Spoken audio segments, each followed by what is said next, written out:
அப்படின்ற கருத்தை பேசும்போது தான் அது ஒரு சர்ச்சையாக இருக்குது. அது மிகப்பெரிய சர்ச்சையாக இருக்குது. அதுக்கு ஆதாரம் இருக்குதுன்னு சொல்லி நாம் தமிழர் கட்சி சார்பாகவும் அது பெரியாரிஸ்டுகள் சார்பாக வந்து ஆதாரமற்ற பொய் குற்றச்சாட்டுன்னு சொல்லி அவங்க தரப்புலையும் மாறி மாறி மாறி தாக்கிட்டு வராங்க. ஆனால் உண்மையிலே நானும் தேடி பார்த்துட்டு இருக்கேன். பட்டு நம்ம செந்தில் மலர் அதுக்கான முயற்சியில் இல்லை, ஈடுபட்டு நானும் முயற்சி ஈடுபட்டிருக்கேன். ஆனால் அதுக்கு உண்டான இன்னும் எனக்கு சரியான தகவல் கிடைச்சதுன்னு சொன்னால் ஆமாம் சீமான் பேசுனது கரெக்டுன்னு சொல்லலாம், இல்லைன்னா சீமான் பேசுனது தவறுன்னு சொல்லலாம். இது 2 கருத்து தான் இருக்குன்னு வச்சுக்கலாம். இப்போ செந்தில் மலர் எழுதிய அந்த ஒரு புத்தகத்தில் வந்து அவர் பதிவு பண்ணியிருக்காரு.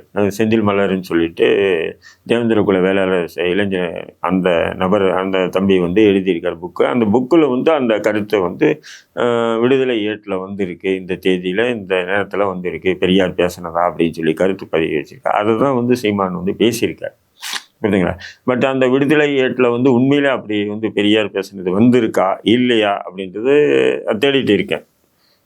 பெரியாரிஸ்டுக்கு கேட்டால் இல்லைன்றாங்க, இந்த தரப்பு கேட்டால் இருக்குன்றாங்க. பட் அது நிச்சயம் வந்து அதுக்கு வந்து என்ன பண்ணணும்னா தமிழக அரசு வந்து என்ன பண்ணணும், திராவிட மாடல் அரசு தானே, பெரியார் பேரன்கள் தானே வழி நடத்துகிறாங்க. அப்படிங்கும்போது தமிழக அரசு ஒரு குழு அமைச்சு அது உண்மையா பொய்யான்னு சொல்லி ஃபேக்ட் செக் பண்ணுறது. இவங்க இன்னும் வாய் திறக்காமலே இருக்காங்களே சார். அமைச்சர்கள் பேசுறாங்க, ஆனா முக்கியமான இடத்துல இருக்கக்கூடிய முதல்வர் அவர்கள் வந்து சீமான நேரடியா வந்து எந்த ஒரு எது கேள்விகளும் கேட்காமலே இருக்காரு. முதல்வருக்கு சந்தோஷமா இருக்காரு. இப்போ இந்த டாபிக் வந்த பிறகுதான் அண்ணா பல்கலைக்கழக மாணவி பாலியல் விஷயம் வந்து மறைஞ்சு திருப்பி அதுக்காக தான் திமுக ஆகிட்டவங்க இது ஒரு பெரிய இஷ்யூ ஆக்கி இந்த வரையும் அதை பேசு பொருள் ஆக்கிட்டே இருக்காங்க. சரியா சீமான் பேசுனா இருக்கா இல்லையா